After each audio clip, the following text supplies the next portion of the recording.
Hi everybody, I'm Ryan. Today we're going to talk about flex slots in mono white humans in Pioneer. Now there are parts of this deck that are set in stone that it is super weird if you don't play a certain amount of these cards, but there's always some ways to tweak. That is not necessarily wrong to play different cards in some slots. And we're going to jump right in to looking at my humans deck. And we've already done a deck tech, we've already done a deep dive about humans, so I'm not going to get super into it, but these cards are pretty set in stone.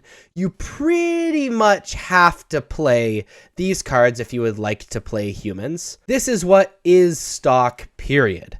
However, one way that decks are very different from one another is 3 slots. And there's a lot of cards to choose from in those 3 slots. The one I have is I played the 4th Ossification and 2 Brave the Elements in those 3 slots. But there's other cards to choose from. So let's talk about why you would play those cards, why I play these 3, and what maybe you should play. So these are what are mostly played in those 3 slots. First off is Brave the Elements. Brave the Elements is a 1 white instant that says choose a color.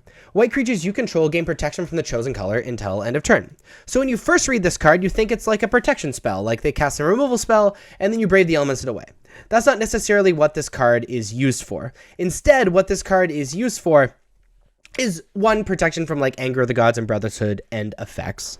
That's a little rarer, but mostly it's used to like do huge alpha strikes just like through your opponent's team. Now this is really good in the mirror match, but really, really good against mono green. You want to be having this card in your deck if you expect to be playing against creatures of all a similar color so that you can just cast it, give protection, jam, and effectively make your guys unblockable. That is most of the reason you play Brave the Elements in your deck. So if you plan on playing the mirror match, plan on playing against mono green, plan on playing against a lot of Anger of the Gods decks or anything like that, you would want Brave the Elements in your deck. And you can play up to 2. It's kind of weird to play more than 2 at this point in the deck. Some people are playing a single Declaration in Stone. Declaration in Stone is a 2-mana sorcery that says exile target creature and all of the creatures its controller controls with the same name as that creature.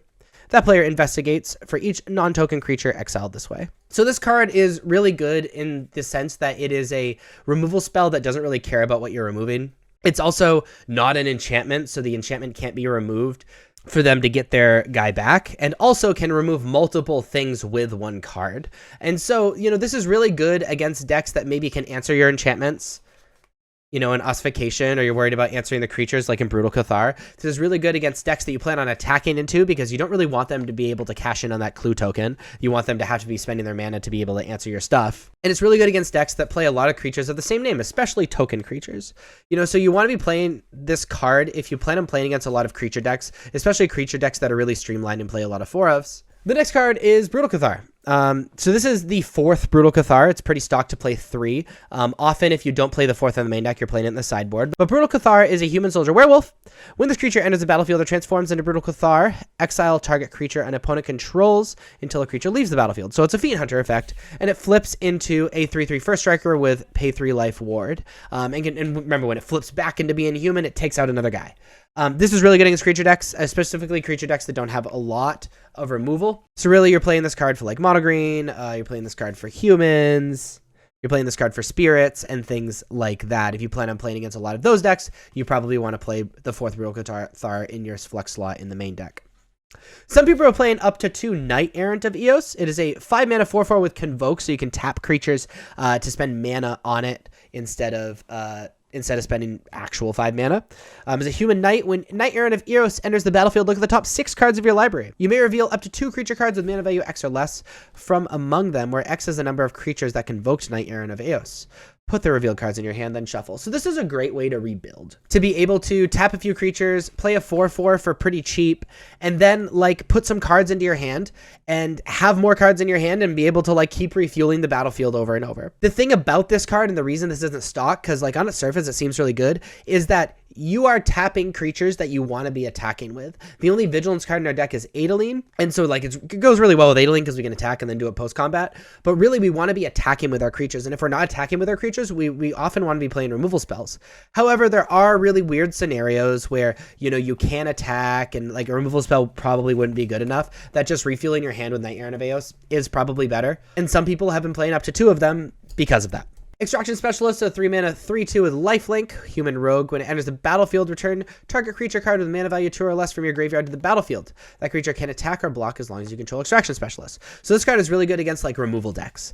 This is really, really good to reanimate a Lord that you don't really care about attacking. It's really good to reanimate a Thalia just so you can tax your opponent. It's sometimes even good to reanimate like a Dauntless Bodyguard to protect something you really, really care about. But it itself can attack. So it's a 3 mana 3/2 with lifelink with upside. If they end up answering the Extraction Specialist, you then get to attack with the creature that you reanimated. But most of the time, you're just bringing back a Lord, pumping your team with it, and jamming. And it's really, really good, again, just being able to like totally refuel.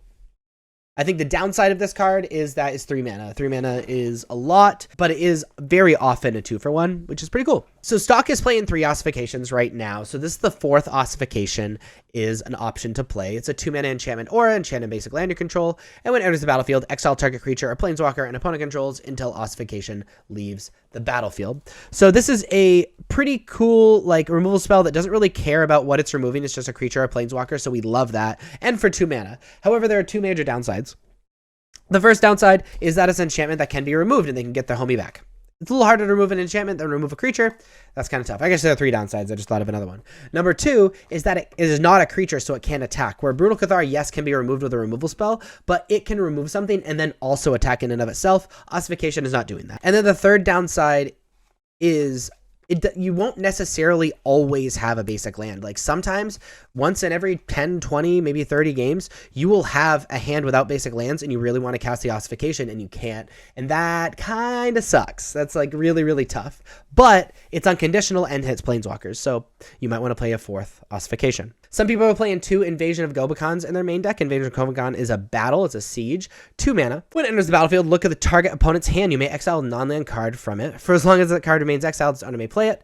The spell cast this way costs 2 more to cast. And then it flips into Light Shield Array, where at the beginning of your end step, put a +1/+1 counter on each creature that attack this turn, and you can sacrifice it to have creatures you control gain hexproof and indestructible till end of turn. So Invasion of Gobakhan sits kind of weird with me, mostly because you want to be casting this card against combo decks so that it is much harder for them to combo, but also you want to be casting this card against board wipey decks. And I think that's it. I think that's the only decks that you want this against. And it's kind of awkward because often you want to be casting this on turn 2 or 3 so they don't board wipe you and they don't combo you. But that is also a turn you are not casting a threat. And that can be kind of a little scary sometimes. However, when this card is good, it is nuts because often you can flip it after you take like a board wipe away or after you make them not be able to play their removal spell. And now you get to totally protect your creatures with the hexproof and indestructible, and they're getting huge and the game is going to end very, very soon. So it's kind of interesting. If you plan on playing against a lot of blue-white and playing against a lot of Lotus and stuff like that, Invasion of Gobakhan is a good turn too. Giant Killer is a 1 mana human peasant 1/2 that has adventure for a 3 mana card called Chop Down, where you can destroy target creature with power 4 or greater. And then the actual Giant Killer creature, it has the ability of 1 white, 1 generic to tap it and to tap target creature. So this is kind of twofold. I think the major reason you'd want to be playing this card is if you plan on playing against like a lot of Shieldred or a lot of Atraxa. I don't think this is necessarily super good against mono green, but I can see it being okay against mono green. And it allows you to have more 1-drops, which makes your Lords quite a bit better. And sometimes just tapping a creature to get it out of the way is pretty good. Often, if you're playing 2 Giant Killer, a lot of decks are shaving on Dauntless Bodyguard, which is kind of interesting to think about. Like going down to 3 Dauntless Bodyguard and playing 2 Giant Killer, but I've also seen a lot of decks that just play Giant Killer in the 3 flex slots. But most decks only play up to 2 if they are playing Giant Killer. And think of it as just getting things out of the way that, you know, just like another removal spell that you can just play as a 1-drop and be pumped by the Lord, which is kind of cool. Now, like I said, I like the 4th ossification and I like the Brave the Elements. The reason is I want to be attacking, I want to be attacking, I want to be attacking. And a lot of these other cards can be kind of cute. You know, a lot of these cards, you are doing things other than removing stuff or attacking. And I think ossification just lets us be a little bit more streamlined. And I'll take the hit if we don't hit basic land sometimes. But all of these cards are very relevant and all very good. And I wanted to sort of explain those flex slots to you.